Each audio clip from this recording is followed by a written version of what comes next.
Tomboy X sells underwear that anybody can feel comfortable in, regardless of where they fall on the size or gender spectrum. Tomboy X underwear comes in a bunch of cuts: bikini, briefs, boxer shorts, and more. And their supportive and comfy sports bras have fun patterned bands. All options come in extra small to 4X.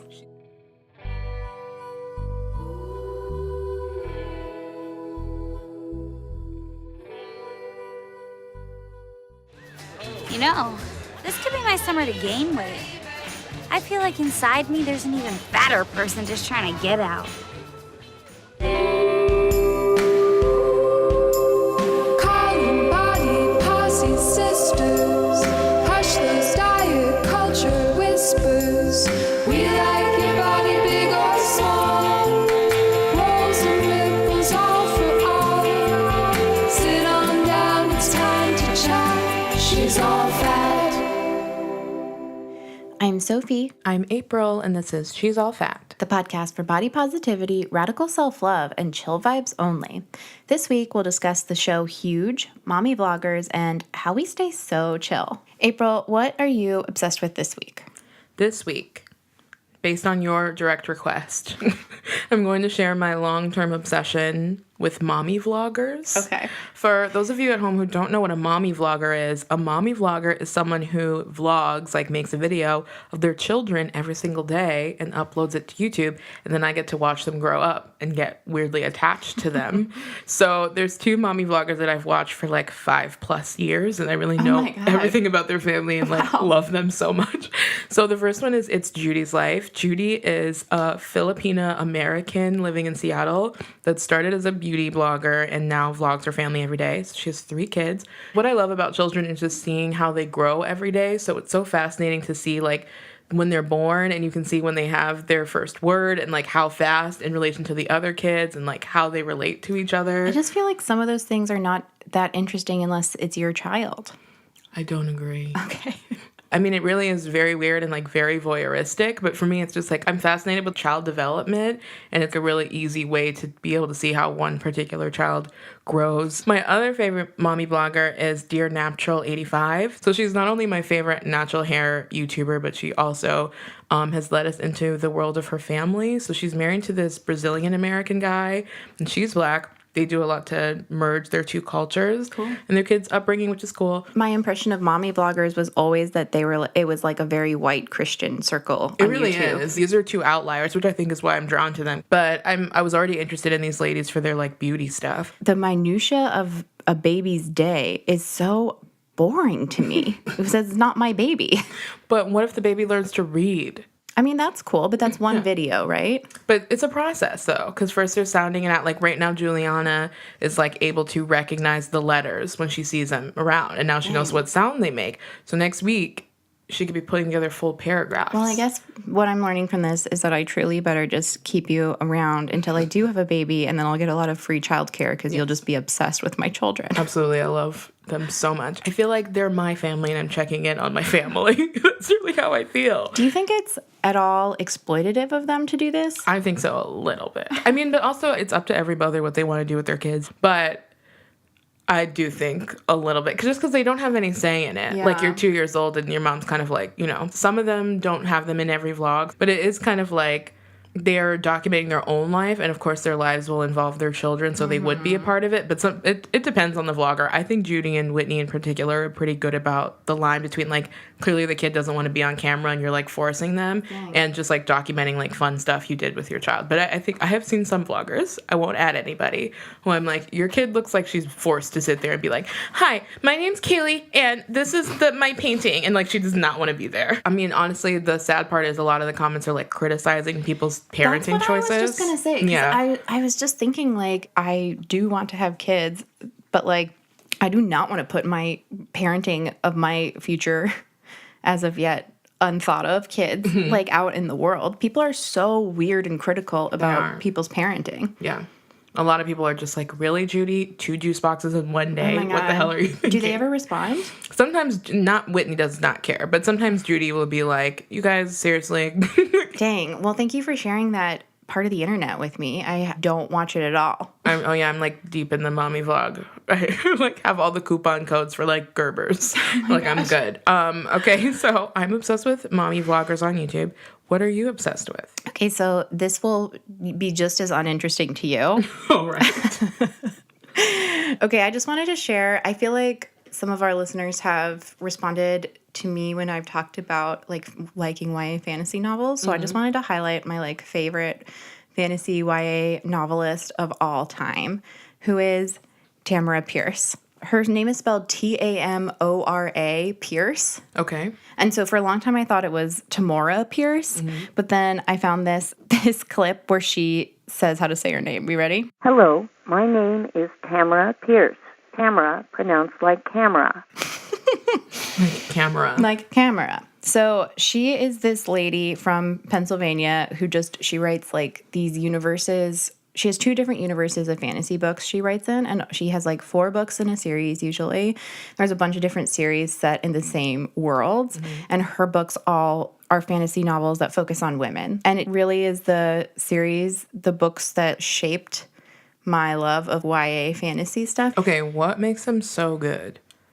Sell me on this lady. Number 1, really good world building. Right. Like, she's the kind of writer who has maps and like genealogy lists in the back of the book. Some of the books intersect with each other. The characters are so relatable. None of them are a girl who doesn't know she's pretty and she doesn't know what she wants to do.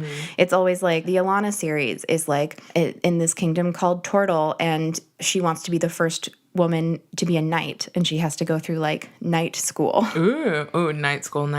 It's like a school story / hero building story about her. Cool. They're strong characters. They are interesting characters. All of her female characters are usually very like strong-minded. You're very in their heads, and they like are trying to figure things out. They're very active. I don't think she's had any fat characters, unfortunately, that are like main characters. Some of the, like, I'm thinking of this one book series she has about the second girl knight named Kit, and she's described as like stocky tall, and like the boys make fun of her because she's not cute, basically. Okay. I just was so invested in all of them. I don't know. I just love them a lot. I wanted to read this one thing from an interview with her. Okay. I write female heroes by and large, and I write female characters taking action when action is needed. I write female characters undertaking tasks that are often described as tasks women can't do. I write realistically as I can how they would go about undertaking these tasks in a way that people in our world would understand without ringing any false notes. I was raised a feminist. My mother was a feminist. I came of age in the 60s being accused of being a feminist. I wrote to the FBI when I was 12 years old and asked what the requirements for an agent were. They wrote back that actually women weren't allowed to be agents, but when I graduated high school, I could apply to be a secretary. That burned my bacon. That's iconic. Yeah. So I hope she hasn't, like, milkshake ducked and, like, turned bad. Oh, my God, I hope not. But also, I hope she hasn't trademarked burned my bacon, because we're putting it on a tote bag. Burned my bacon. We're putting it on a tote bag. Yeah. Wow, she sounds really cool. Yeah. I think another thing I like is that she manages to write these women coming into their own power, whether it's intellectual, physical, or, like, magical, but in a way that's not, like... And then they deal with this huge power they have out of nowhere. It's always about them struggling to own it and develop it themselves. Totally. If you guys have also read this author, Tamora, like camera, let us know what you think. Okay, next we're going to do our Apple Podcast review shout-outs. We're going to start with Drink Umbrella, one of my favorite things. Reka. Our new friend Reka. Shout out to Reka.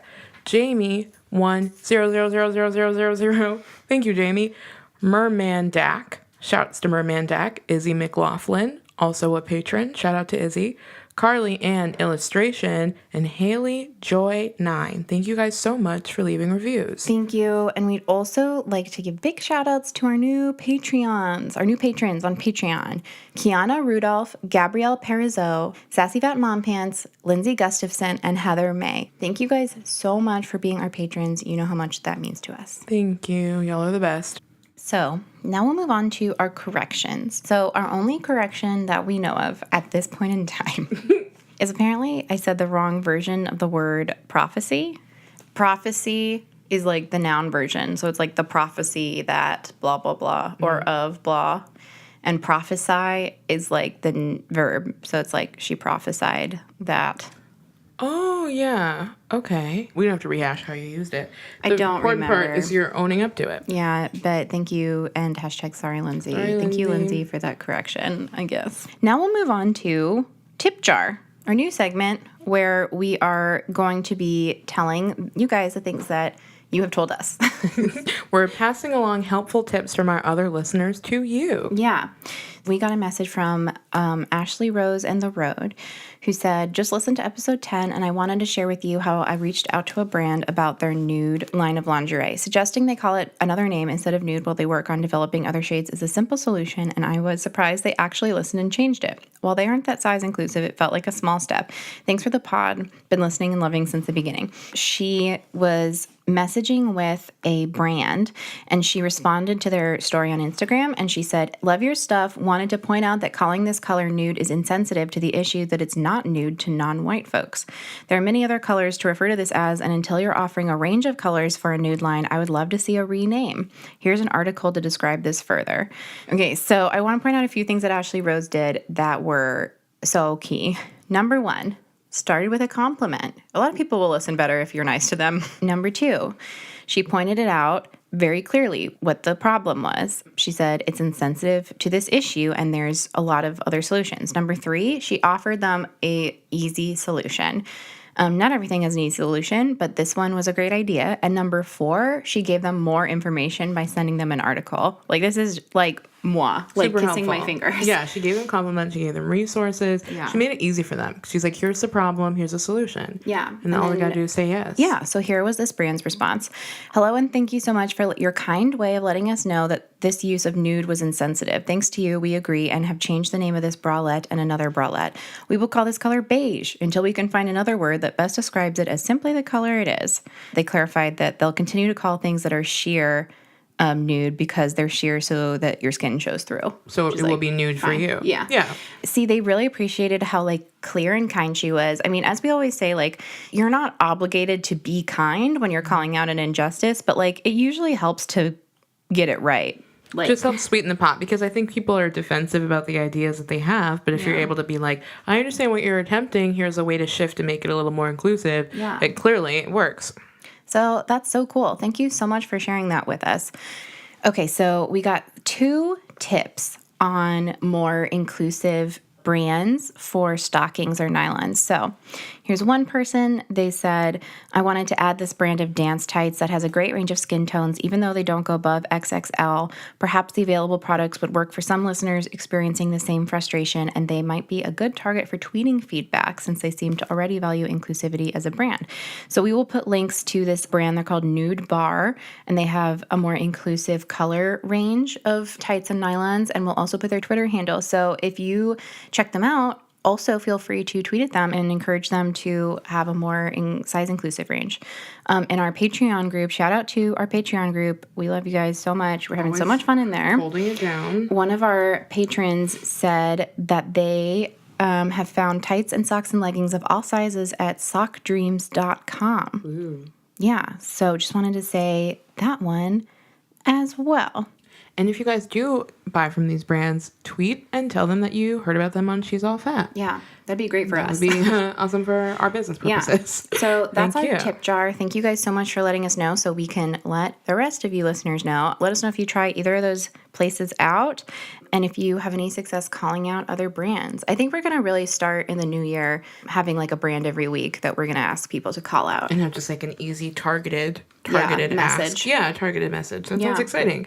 One more little tidbit before we get to it. Yes. There is another Fat Posy podcast coming out called Fat Club Podcast. Yay. So by the time you guys hear this episode, their first episode would be out, and maybe their second. You can find them on iTunes and Google Play. Go listen. Yeah, we're going to can't put them wait. on our resource page along with all the other Body Posy podcasts that we found. Give them some support and check out their pod. And in the new year, as you're thinking about how you want to use your creativity in 2018, we encourage you, make your fat podcast. Do it. We want to be We want drowning more. in fat podcasts. I want to be able to like I want my feed to be clogged with fat podcasts. I want someone to be like, which fat podcast are you? Exactly. Yeah. Make it, you guys. We So- can't wait to hear. And if you listen to others that we don't list on our resource page, then tweet at us and let us know, and I will add them right away. Absolutely. All right, so we should really get to the meat of it, don't you think? Yes, let's do it.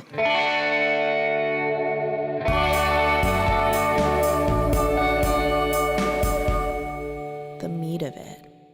This week on the meat of it, we're talking about highly requested, fan favorite, ABC Family series, Huge. Let me ask you, have you had experience with Huge before? Like, had you watched it? I didn't think so, and then when I was watching it, I felt like I had maybe watched the pilot I see. before. Okay. I see. Interesting. But I didn't remember it really. If you guys want to watch the episode and come back and hear our commentary, you can find it on iTunes. Yeah. We both purchased it for $2.99. That's how much we love you. Okay, so Huge is a show about a fat camp over the summer. So a fat camp for teens. So the pilot of Huge, which is called Hello, I Must Be Going, is focusing on a character named Will, short for Wilhelmina, who arrives at fat camp and does not want to be there. And so it's about her navigating that space on her first day at camp.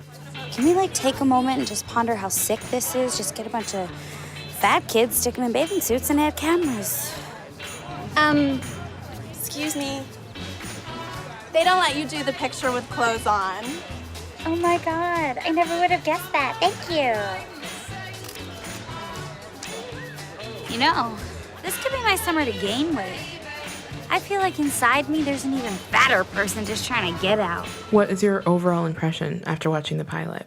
I feel like watching this, I was on my guard the whole time. I just wasn't sure if I was going to be seeing a lot of self-hate. You know what I mean? Mm-hmm. I would say overall I liked it. I mean, I like a lot of the actors who were in this. I love, what's her name, who plays the head camp counselor, Gina Torres. Oh, yeah. I'm so proud of the show for not buying into, these kids are trying to be moral. Or it's not like about a morality journey. It's not like they're like, we have to do this and then by the end we're going to be better people and we're going to be whole. Yeah, it's not a Biggest Loser It's thing. not a Biggest Loser. It's very clear that these kids are very self-conscious and they're doing this because their parents told them that they need to be thin and there's something wrong with them. And it's not painted in a glamorous way at all. It's very much shown for what it is, which is just you're throwing your summer away to restrict food so that you can go back to school skinny. And of course, we'll get into the main protagonist now, Will. I think Will is a really cool, complicated main character. I agree. Let's talk about Will. Again, short for Wilhelmina, which, side note, is my favorite thing in TV and movies is when, the tough girl has a boy name. So she's like, my name's Wilhelmina, but I go by Will because I'm cool. And I'm like, hell yeah, I love that. That's my favorite thing. So her name is Will. Her main character trait is being defiant. She does not want to be there. Yeah. She likes her body. She thinks her body is fine. She actually wants to get fatter this summer, in protest. Do you think she actually likes her body, though? That's one of the things that made me nervous, is that when she's in line and she's like, why would fat kids want to show off their bodies in a swimsuit? I wasn't sure what journey she was actually going to go on because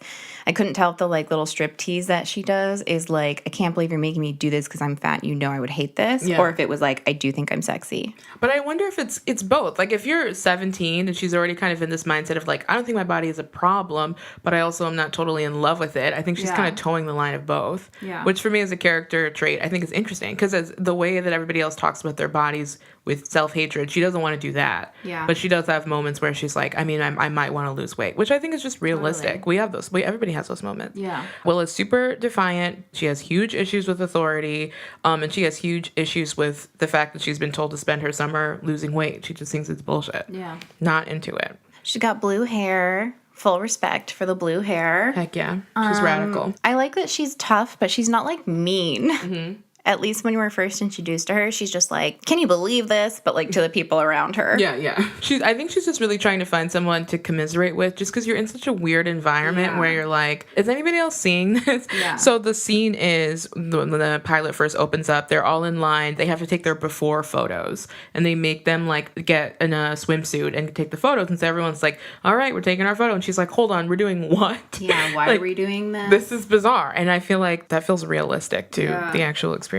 Totally. So here's a little bit about Will. Everyone gets a journal. It's so we can express our feelings. Don't have them. Are you trying to get kicked out? My parents said if I get in trouble here, they'd send me to one of those boot camps you see on Jerry Springer. So trust me, I do not intend on getting kicked out, nor do I intend on losing weight. Sorry, I'm down with my fat. Me and my fat are like BFF. I've only been off sugar for about 3 hours, and I already feel like defacing public property. Okay, so as we mentioned, it's the first day at camp, and Will is about to take her before photo and is completely over it. And she's commiserating with Becca. So we meet Becca, who is not Amber Riley. She is an actress named Raven. So a little about Becca. She's kind of a foil to Will, wouldn't you say? She's like, for sure. in all the ways that Will is jaded, Becca's like optimistic. She's been to fat camp before and gained the weight back, but still thinks maybe this time. She's reading a book. She's like literally hiding behind a book when we first meet her. I really like Becca, and I really like that Becca is the foil to Will and not like a meaner girl or like, you know what I mean? Like, I like that they're like, here's this like very sweet person. Yeah, I love that. And I also love that Becca is a black girl. She's played by a black actress. And I really don't think the show portrays her as like Will's black friend. No. Like, I think Becca's on her own journey and going through her own like discovery of her body and how she wants to change it or if she wants to change it. And so I respect that for the show. She is literally the black friend, but like, she is the black friend, but she like, my only stipulation is like, you can have a black character, but she just has to have her own story. And I She think can't she just be does. there being like, what did he say? Here's a couple clips that really exemplify who Becca is. Can I say something?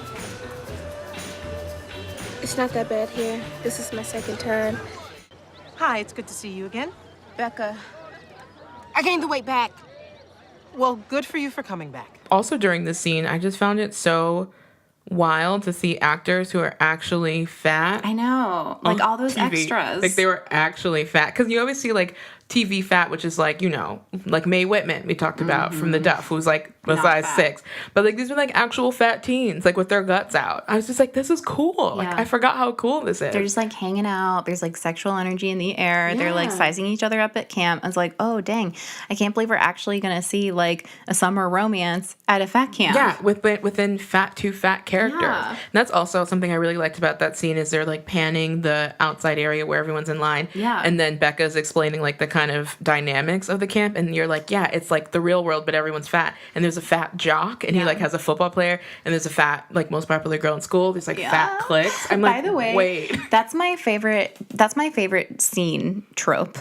Is Oh, the like one, this is that, like in Mean Girls, this is young It's the friend one Lucky where it's Hottie. like, it's like, listen, here's the CEOs, and over there, those are the hippie protesters. They don't ever get along. You know what I mean? That's like my favorite scene.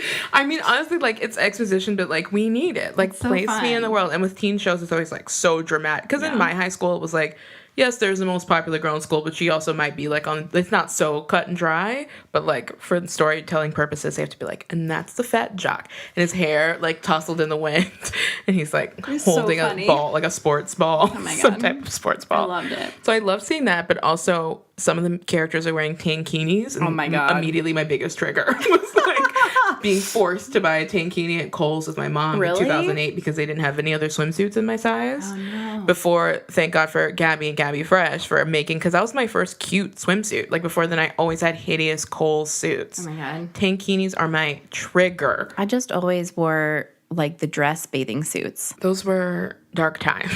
Now we're out here with Now we're in high-waisted our- bikinis. yeah. That was a lot for me to go back to, though. Yeah. I'm not doing that. So that is the environment. And then as we continue down the line of fat teens taking their before pictures, we meet Amber. Here's a little bit about Amber first. You're totally the thinnest girl here. Can't be true. Look at me. I've been dieting since I was 10. It's probably the thing I'm best at. I might even skip my dessert. Amber, played by Haley Hasselhoff. David Hasselhoff's daughter. Amber is the girl who's like the most popular girl at camp, and everybody is obsessed with her because people keep telling her like, "Why are you here? You're not really fat," which she does not agree with. They're kind of introducing this hourglass versus apple shape versus other shape conversation that we're still always having on Instagram because Haley Hasselhoff has that like she looks like Marilyn Monroe as a teenager essentially, and so all the girls at camp are like, "Why are you here?" Like, I can't believe this, which I think it's just a real thing. Like you just get favoritism if you got The thing is, Sir Mix-a-Lot body. I did have a moment where I was like, oh no, I'm a bitch, because when she's like, I'm a lifetime dieter, it's like the thing I'm best at. My immediate thought when they panned to Will's face being like, eye roll, I was like, really? That means you're not good at it? I hate that attitude of like, I'm so good at performing moral eating. Yeah, that's true. I hate it. But also, I mean, I feel bad for Amber because she's like so lost. Like that's how she defines herself. It's like the girl who's trying to lose weight, the girl who's like the least fat one at fat camp. Sad. It's so sad. Yeah. But Will and Amber have major beef. Yeah. Here's a clip of their first altercation. You think I care what you do? I don't. None of us do. So, get over yourself. They really throw down this episode, and I assume later. I do want to watch the rest of it now. I want to rewatch the show again because I remember feeling so seen by watching this. Will has such a problem with Amber that she does this elaborate prank to make sure that her shorts split in front of everyone. Yeah. Look what I stole. Amber shorts. Why do you think Will has such beef with Amber? I mean, I think she has resentment of her for a lot of reasons. I think number one, Will is trying to do something that no one else at the camp is trying to do, which is she's trying so hard to embrace herself. She's trying to be like, there's nothing wrong with my body. Yeah. And Amber has this body that everyone at camp wants to have. She's still so down on herself. She's getting all this attention, both for her body and for being down on herself. Wow. And I think that Will is just like, how dare you? How can you come here, get all this attention? Part of it is definitely a teenage girl, like, attention thing. Not that only teenage girls want attention, but as a teenage girl, I wanted attention. Yeah. And just being like, I'm trying to fight against this patriarchy, and you're here, not only are you the beneficiary of it, but you're still down on yourself. It's just like so annoying. It really is annoying. But do you think there's a universe where Will wants to be more like Amber? For sure. She's also jealous. Yeah. How could she not be? I wouldn't be jealous of Amber. Yes, you would. Everyone at camp is jealous of Amber. Well, okay, maybe I would be jealous of Amber for being the skinniest person there, but not like anything about her personality or anything. Not She's at kind all. of nothing. No.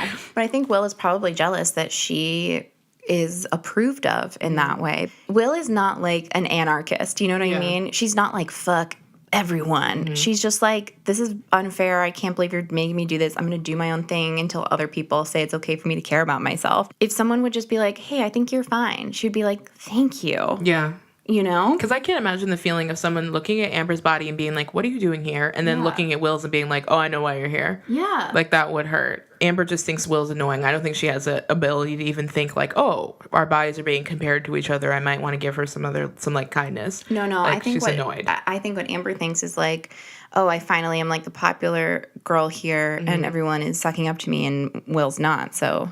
Because imagine this weird world where Amber's the most popular girl here. At home, she's the duff. Yeah. Like, she's the ugly fat friend. The Thinspiration moment is really indicative of what I'm saying about why Will hates her, because she's like, you are pushing this bad thing. You're idolizing thinness. You're already almost there. Yeah. This is your fault because you're buying into this. You're participating in it, and now everyone else is expected to because look at you. Yeah. It's frustrating. Yeah, it's so frustrating. Their beef is so complicated. Honestly, I feel like their beef is almost an allegory for body positivity on Instagram. Oh, totally. Because some people think body positivity is like, I'm going to lose weight because I love myself. That's what Amber's doing. And Will is like, really? You want to buy into that? That's what she's doing. So it's like they're just clashing at the head. Will's biggest adversary at the camp, ironically, is a person who is trying to be her advocate, Dr. Rand. Gina Torres, the amazing, beautiful, Afro-Latinx goddess. She's an Amazon. She's so beautiful. Yeah. So Dr. Rand runs the camp. From her name, we know she is a doctor. We don't know anything further than that. Immediately, Dr. Rand recognizes that Will is going to be a problem that she's going to have to be managing this full summer. What do you think is the main reason why they bump heads so badly? Dr. Rand's ideology is you are good if you try to lose weight. Yeah. And Will is like, nah, Dr. Rand, maybe she's created this world. She's the one making the rules of this world. And Will is just like, I can't believe you're doing this to me, and is like going to keep pushing back at her. Yeah. Which is why it's so interesting when they have this moment of vulnerability for her at the end where Will sees like, oh, she's not just a monster forcing me to lose weight. She's like also a vulnerable person who doesn't get everything she wants. But I think also my feeling in that moment was like, yeah, so like, why are you buying into this so much? I wonder if she questions herself too at times. I Don't bet know that from the moment will pilot. come. Yeah. The interesting thing about Dr. Rand is Will is like, you're an issue. You're holding me back. Everything you're doing here is like so oppressive. And Dr. Rand just kind of looks at her like, been through it before. Or just She's the dealt with moment it before. when she's like, you don't appreciate this opportunity. And it's like, what? I can't believe you actually see it that way. In Will's head, her main problem is like the system and the man is Dr. Rand. So she's Yeah. like, it would be great if that would be eliminated from the equation. Dr. Rand is the embodiment of people saying they're just asking because they're concerned about your health. She literally is a professional concerned troller. And of course, they first meet when Will is asked to strip down to her swimsuit during this odd before picture procession. And so she ends up doing this like spiteful strip tease, like taking off her clothes in front of everyone. And Dr. Rand is just like disappointingly shaking her head like, please just let us take the before picture. Yeah. And that's the moment when like the line is drawn, like they're going to be enemies. Yeah. It's fascinating.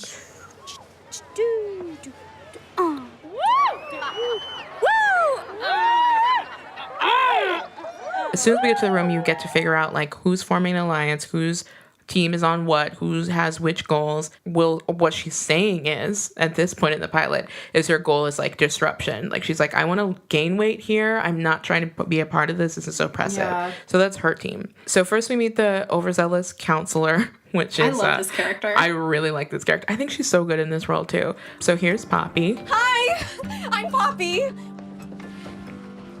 Welcome to the first day of the rest of your lives. So, find the bunk with your name on it. Poppy doesn't have a team. She just wants everyone to get along, participate in the camp. She clearly thinks it really is beneficial for people. Poppy's team trying her best. Yeah, honestly, she's team can't we all get along? Oh my God. She's team I have a lot of feelings. Then we have Becca, who we met earlier. Becca is on team Will with caveats, which is she thinks Will obviously has a bad attitude. Yeah. Should calm down. And then we meet Caitlin. So Caitlin is on team Amber. Caitlin first meets Amber and she's the one who tells her, you're too skinny to be here. Why are you here? So Caitlin's a complicated character. She's been at the camp before. People mentioned having bunked with her before. Later on in the episodes revealed she has an eating disorder. And so she and Will have a complicated relationship. She idolizes Amber, even though it's so interesting. She wants to be thin, but Amber's not skinny. She's just like not fat. I mean, we don't know that much about her interior motivations, right? We only know what she says and what she does.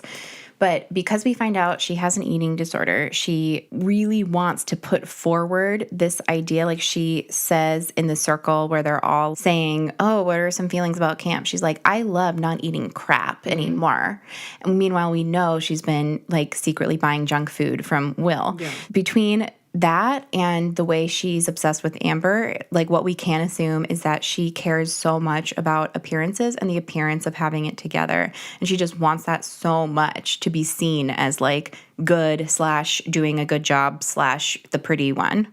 Clearly. Yeah, clearly her whole deal is the result of people tying morality and eating together. Yeah. So she has to lie about what she ate because she wants to seem good to other people. Yeah. But it's sad because she lies and people know that she's been eating candy and she still lies to Dr. Rand. Everybody just feels this empathy. Like we're all on the same level. We're all here struggling with our bodies, but it's like, wow, at least we're being upfront. I definitely don't want to ascribe any kind of simple reason to having an eating disorder. No, not at all. But it is like, this is the character who I was most surprised by in this episode because at the very beginning you think she's just going to be like another mean girl. And then it turns out that she, just like everyone else on the show, has this whole complicated struggle going on. Mm-hmm. Yeah, I just appreciate how they're able to give layers because she could just be like Gretchen Wieners. Like when she first meets Amber, she clearly wants to be like accepted by her. She could have just been her sidekick, but she's also going through all this other stuff too. Yeah. I wanted to spend some time talking about the way that the show shows weight loss. So obviously like the objective of all the characters is like,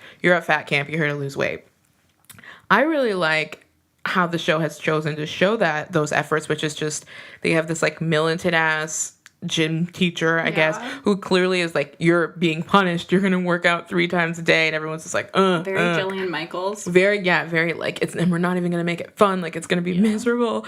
We've also talked about Dr. Rand, and she gives this talk about how, like, you guys are doing it for your health and to change and to improve yourselves. And they pan to all the kids, and it's clear that none of them buy into that. Like, they're not here for their quote-unquote health. They're here because they, like, don't like their bodies, and they want to be the hot girl at school. So, back to Will. Will is still running her candy drug sales business, and she gets turned in. And this is a moment where like things begin to blow up. She later finds out that Becca is the one who turned her in because Becca felt tempted. Will doesn't find that out in this episode, but the audience finds out. Oh, that's right. I forgot a little bit. Yeah. But so Amber comes over in like the bitchiest way and is like, Dr. Rand needs to see you now. Which, like, so typical of life that the girl you don't like is the one that gets to deliver the news. Right. It's like, I could have slung her in the face. Oh, my God. Right at that moment.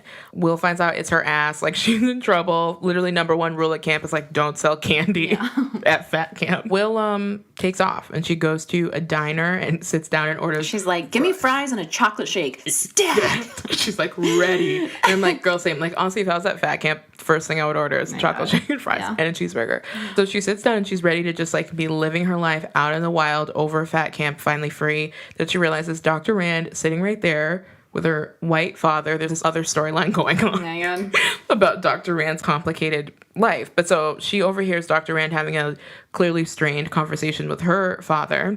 And so she has this moment where she's like, not only am I about to get caught, but also I know all these things about Dr. Rand that I should not know. So she tries to leave, and then the waitress is like, you said you wanted your fries and shakes stat. Which I think is really funny. Yeah. So then she has to like deal with Dr. Rand. Yeah. So all episode long, they've been having this adversary relationship where Will just wants to undercut her. She hates this institution she built. And Dr. Rand is just genuinely trying to like, she thinks this will be beneficial for her and she's trying to make it work for her. Yeah. So they have this like heart to heart. This is where we realize we don't really know what Will's true agenda is. Like she says she's over it and she doesn't want to be a part of it, but like this conversation gets to her. This is a moment I really, really related to when Dr. Rand is like, go ahead, you're not at fat camp, you can eat it. And Will's like, I'm not eating in front of you. Yeah, like I know I'm going to be judged. Related to that so hard. Just that feeling of like, fuck you. No. I know what you think. Totally. And I'm not going to do that. I'm not giving you the satisfaction of being like, I was right, she's a failure. Yeah. But you also know like, she wanted that fries and shake, though. I know. Like, it's rough. While Will is trying to decide what she's going to do next back at camp, shit is going down. So everyone's alliances that they formed have been broken. Becca admits that she's the one who turned in Will because she didn't want the temptation around. And it's very clear that everybody has a complicated relationship with being at camp. It's no longer just, I'm pro losing weight, I'm anti losing weight. Yeah. It's like, I'm a complicated journey with my body. And so here are some clips of those relationships blowing the hell up. Oh my God. What is your problem? You don't need Dr. Rand to tell you what to say. No, you're not sorry. Sorry. What's going on? Caitlin's gone. What? I can't tell you guys details yet. Dr. Rand's coming by. Wait, is she okay? What happened? We have a right to know. I had to go to Dr. Rand. So they kicked her out? I told Rand about her stash. I didn't want to get her in trouble. I just couldn't take having that stuff around anymore, you know? So the next time we see Will, she's back at camp.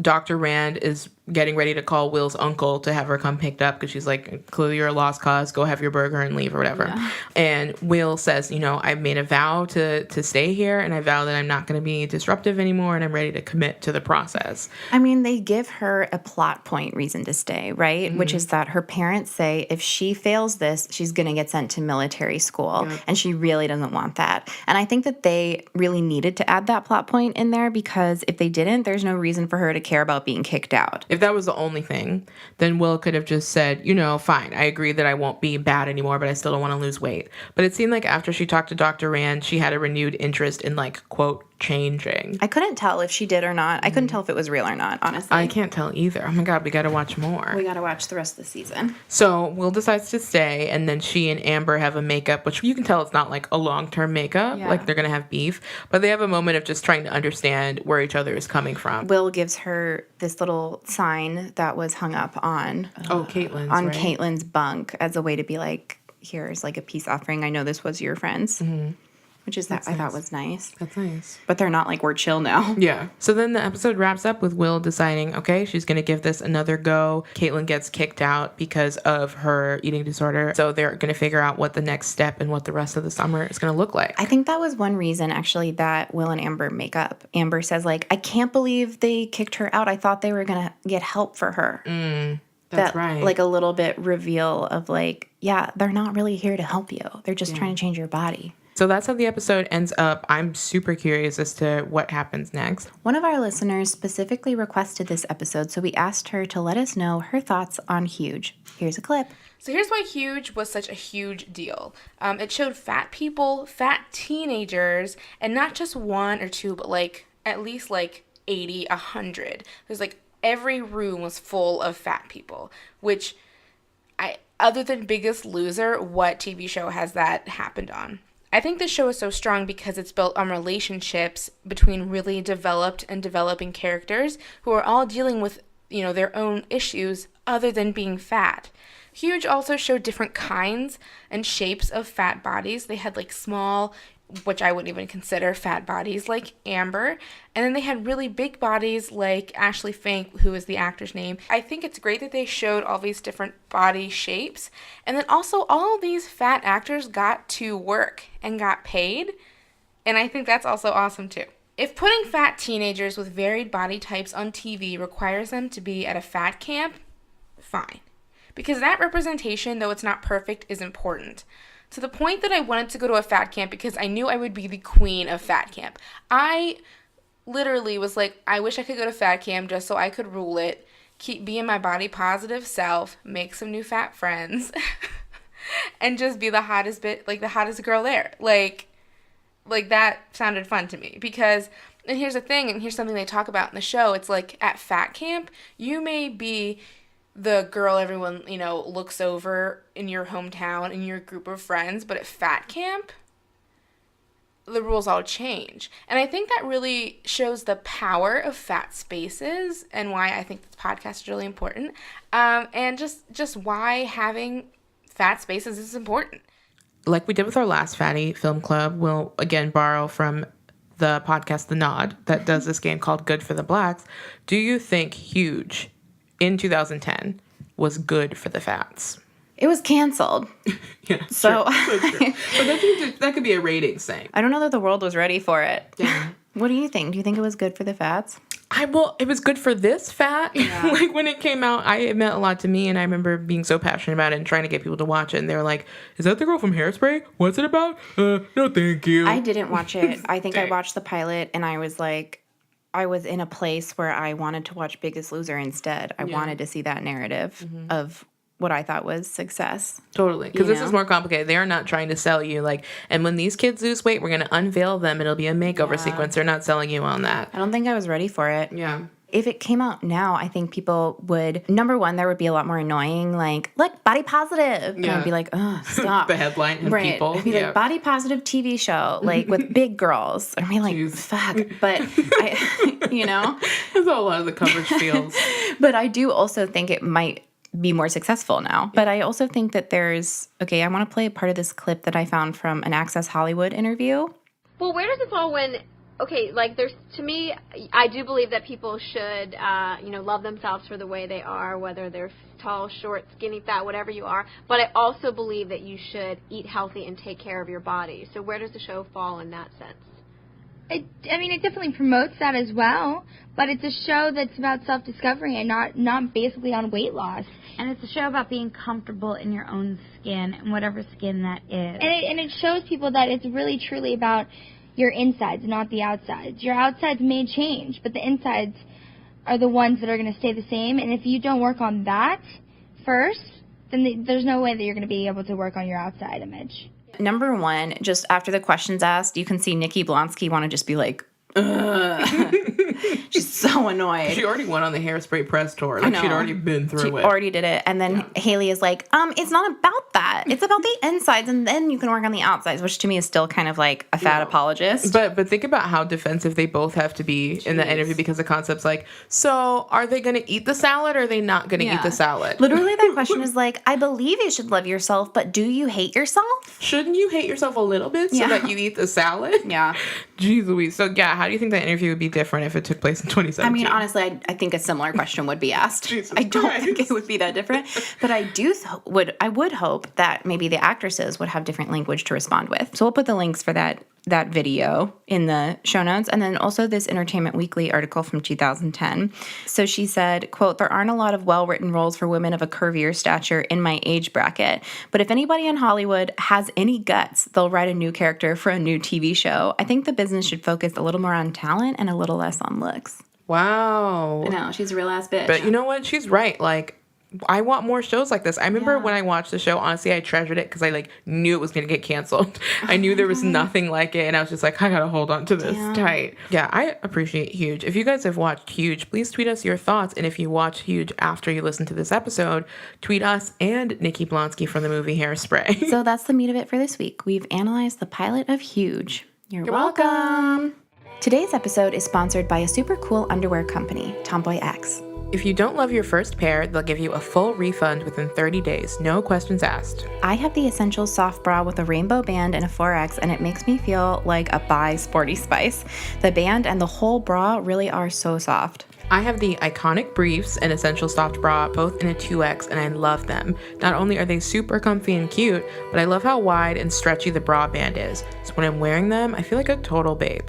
Follow Tomboy X on Instagram @TomboyX to see lots of different bodies wearing their pieces. A bra and underwear set starts at around $50. You can get 15% off with code SAFTOM until the end of the year. Woohoo! And now it's time to ask a fatty. If you want advice, you can send a voice memo of yourself asking a question to FYI@she'sallfatpod.com. You can record it on your computer or the voice memo app on your iPhone. Just keep it short, about 1 minute max. Or if you're shy, you can send us a plain old email at FYI@she'sallfatpod.com, and we might answer your question right here on the show. This week on Ask a Fatty, we have a very special letter from Hannah. Hi, April and Sophie. My name is Hannah, spelled with 7 N's. Well, I have so many questions for you guys, but the chief one among them is, how do you stay in the chill vibes only space?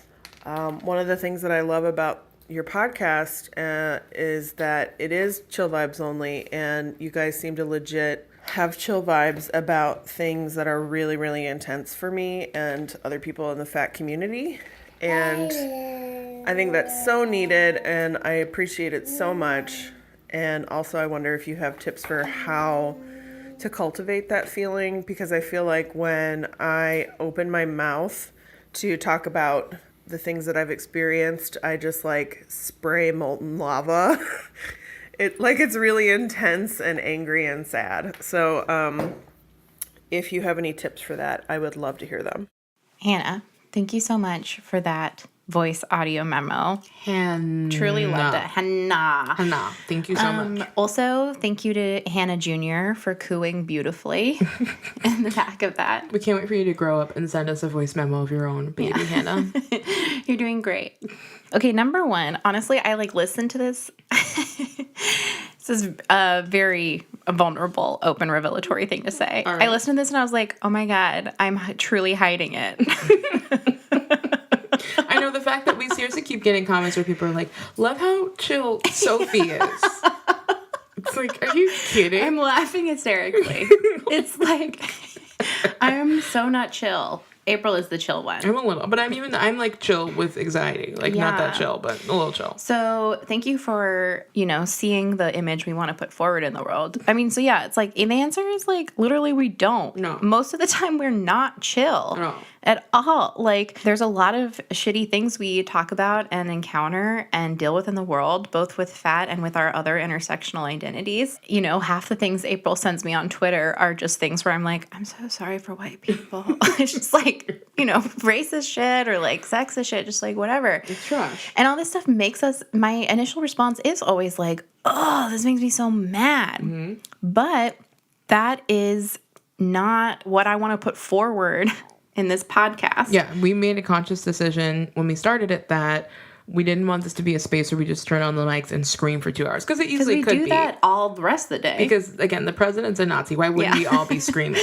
But we're like, no, we want to create a little corner where, like, we can keep it totally real and talk about real things. But also it's our little space to just be like, let's enjoy ourselves. Let's share our stories. Maybe people can take something from this and we'll have fun. But, like, chill vibes only means I'm not going to scream at you because of my oppression. Yeah. It does not mean that I'm not so mad. Right. I'm so mad. I mean, April and I talk about, anger and letting things go and how to process things a lot. I've seen lots of memes that are like, the opposite of anger is just to like not care or like not giving a shit. It's like the opposite of anger isn't love, or like the opposite of hate isn't love. I truly think it's like Mariah Carey, like who?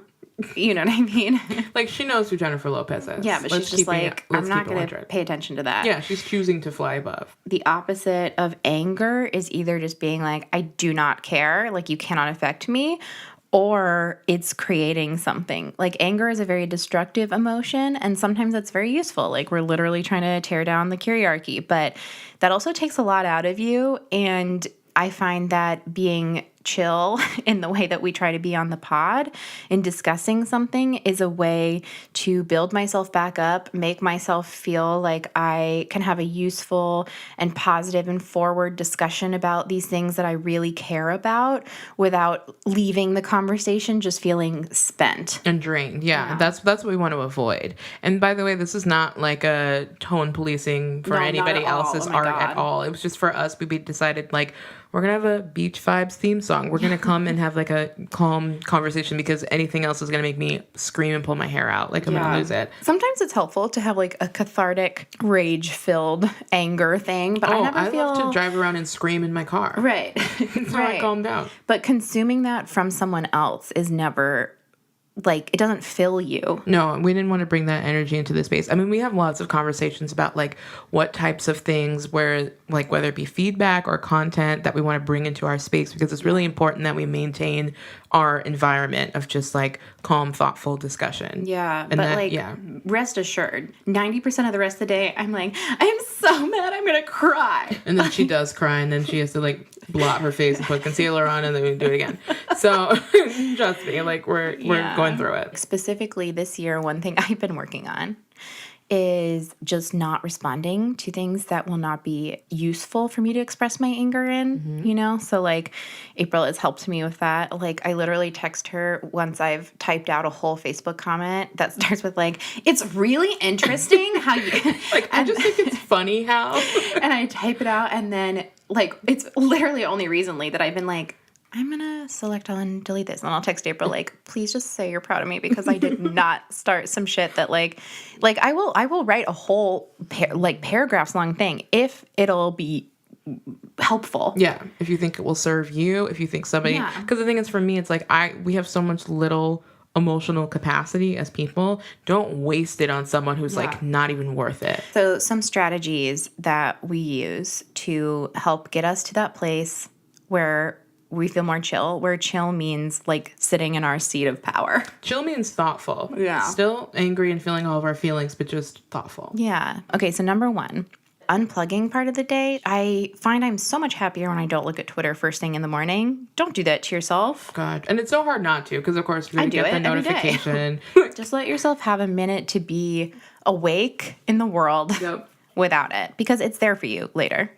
Number two, meditation. This is like one of my goals through the end of the year and then the new year is to like meditate for 5 minutes every day.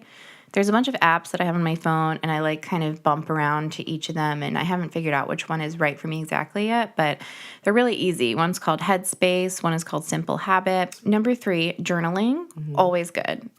Goes along with journaling, having a therapist. Yeah, absolutely. Everybody get a therapist. Everyone should have a therapist. I promise. Number four, talking with a friend. A lot of times I will talk out my anger with April, and she'll just be like, yeah, that super sucks. Also, just intentionally choosing a community that's there for you. So if you feel like you have all this anger and you don't feel like the people around you can hear you express yourself and reflect it back to you in like a kind and loving and a way that is seeing your anger and saying it's valid, then you need to find more people. like whether it's online or, you know, connecting more deeply to other people. Everyone deserves to have that community that can help you process and express that anger. And feel affirmed. Because Yeah. it's really hard to be screaming in a void by yourself. Oh, totally. Sometimes you need someone to just scream right back at you about the Yeah. same thing, and you feel seen, and that's really important to have. So I encourage you to seek that out. I also just wanted to say, don't be down on your anger. Like, rage is very powerful. Absolutely. And it's a powerful agent of change. And so it's just about managing how you can use your anger as a tool that works for you, that you can wield, that's not being overwhelming for you. I'm going to put a link in the notes to an essay that I think Lindy West wrote about using anger. And let us know if you try out any of these strategies and how you feel. And if you need a place to scream. Yeah, or if it's useful for you to choose, like we have, intentionally choose a place to designate as chill.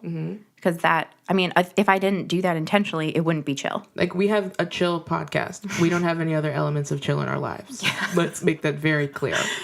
That has been the choice. And I have candles when I shower. That's another chill place. Ooh, that's nice. It's really nice. Yeah, I guess I'm chill at yoga class and on the podcast. And every other time I'm just like, oh, God, where's my inhaler? He's a Nazi. Everyone's a Nazi. Everyone's a Nazi. You thought he was a cop. Why aren't the cops coming? It's because the cops are Nazis too. So I understand. Yeah, but I'm glad that we managed to make this a chill vibe space. Oh, Hannah, thank you so much for that question. I hope that this was helpful, and I hope you guys let us know what you think. And all the resources we mentioned in this week's Ask a Fattie will be in our episode's notes. Sounds good. Thanks for that letter, Hannah. Now let's move on to It's Okay, You Can Ask, a segment where we have free reign to ask each other whatever we want. The nosier, the better. We'll find out the answers to our burning questions like, who is Carole King? Or, you put olive oil in your hair? Your turn. I was wondering if you could talk a little bit about how you relate to being a Black person in America while also being a Black person from Africa.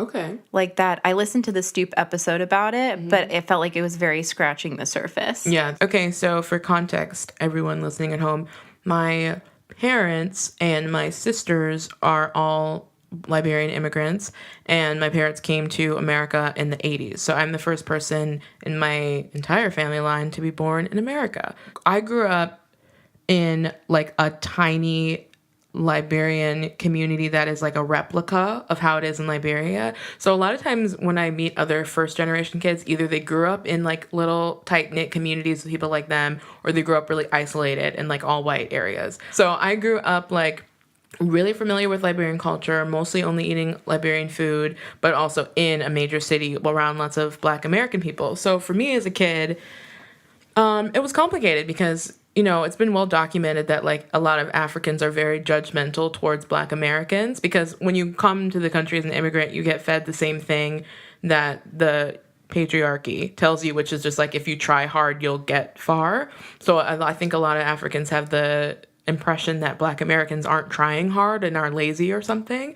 So yeah, so sometimes like you'll hear, I'm not implicating my mom, like my mom is a thoughtful person, but like other people in my life, I've heard stuff like, oh, you know, Black Americans, they're lazy, like they're ghetto, they're different than us, we're not like them, we're Africans, like they're, you know. But when I started going to school, like kindergarten and stuff, my schools were really, really diverse and ended up being like a lot of Liberian kids and also a lot of other like Black American kids and other types of immigrant kids and stuff.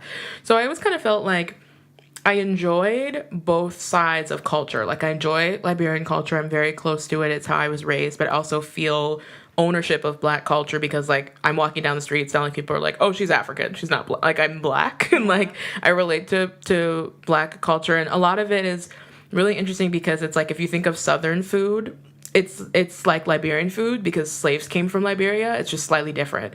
So like everything about Black culture is like familiar, but slightly different from what I'm familiar with. The perception in Liberia is like, oh, Black Americans don't work that hard. Yeah. Even though a lot of slaves came from Liberia. Yeah, I think there's just this disconnect because, I mean, similar to how like white Americans I'm sure feel is it's hard to say my ancestors sold their brothers and sisters into slavery. It's easier to say they're in America and they're not trying hard. And when I get to America, I'm going to try hard and I'm going to get rich. I don't know what they're doing. That's the easy way around it. So I think a lot of people take that route. What's the connection to white Americans? Slavery, guys. I think it's easy for white people to say black people are lazy. And it's hard to say, oh, we have structures holding them down. Oh, yeah. Yeah. So culturally, I always felt like I'm part of both. There's times when I feel isolated from Liberian culture because I'm born in America. As people are, I feel like first generation people are constantly talking about this. The discomfort that I used to feel when I was younger, feel now that I've more grown out of it, and I more just enjoy both parts of a culture that I feel is mine. And I also encourage, like in the Stoop episode you're talking about, they were discussing whether or not Black Americans should feel entitled to African culture.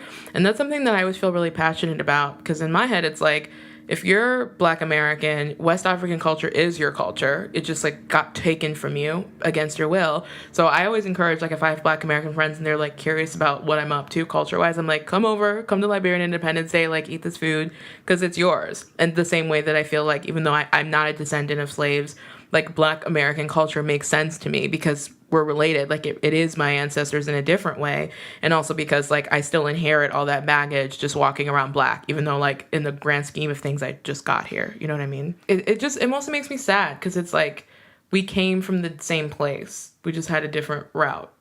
Some different stuff happened along the way. Is there pushback from Black Americans ever that is you don't know? Oh yeah, that's definitely present for sure. It's either the attitudes I find are either I want to be Afrocentric, I want to get in touch, or we're different now. I'm not African, I'm Black American. We're not the same anymore, which both make sense, to be honest, and both are valid. But it's just whenever I encounter someone that is interested, I'm always I want to encourage you to go find it because I feel it is your history. But I get why there would be a separation because there's this whole period of slavery that happened while we were back there, and also because a lot of Africans do have the attitude of no, we're better, we're different. Yeah. How do you deal with that feeling of oh yeah, probably one of my ancestors was implicit, or what's the word, complicit? Yeah. I mean, and again, we don't keep track of anything. I don't know specifically, but my grandma has said some things that made me think that, yes, yes, perhaps. I feel complicated by it. It's that thing people always talk about, it wasn't me selling into it, whatever. Right. So I did my Ancestry DNA earlier this year. Yeah, my family did it. It was so wild. So we did our Ancestry DNA. We found that we have all these third cousins, not that long ago, third cousins in the South who look just like us. One girl you showed me, they the company you did, they sent you pictures of other people who had done the same test. Yeah, they gave us their names. I looked her up on Instagram. Girl, she literally looks like she could be your sister. Me, a thin version. She looks exactly like me. Wild. Because it's not that long ago. Because her great-grandfather was my great-grand-uncle. It's not long ago. So for me, it just kind of feels very present. As West Africans, I wish we took more responsibility.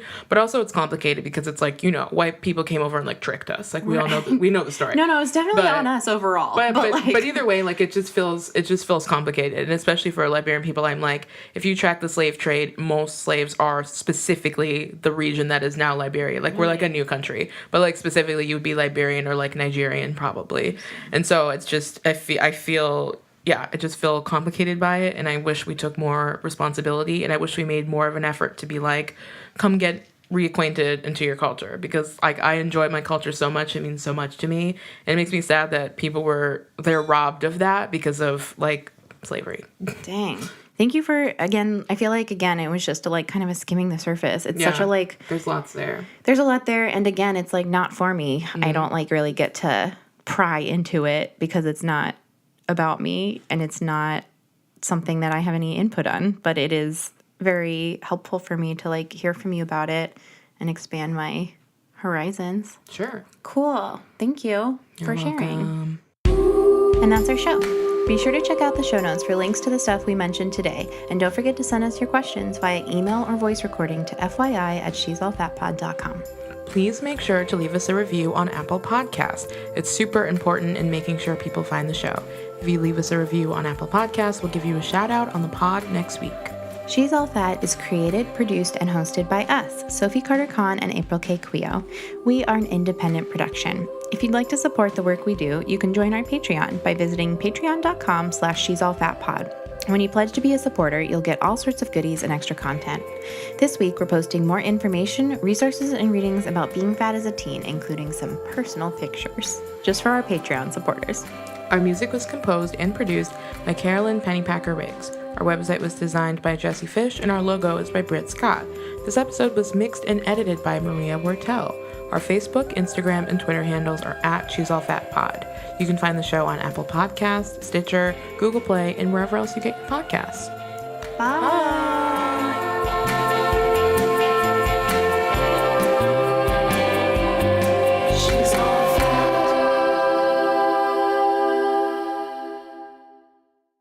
Every single day, April demands that I have a child. Have a baby. I cannot at this moment. You have chosen not to. All minds can be changed.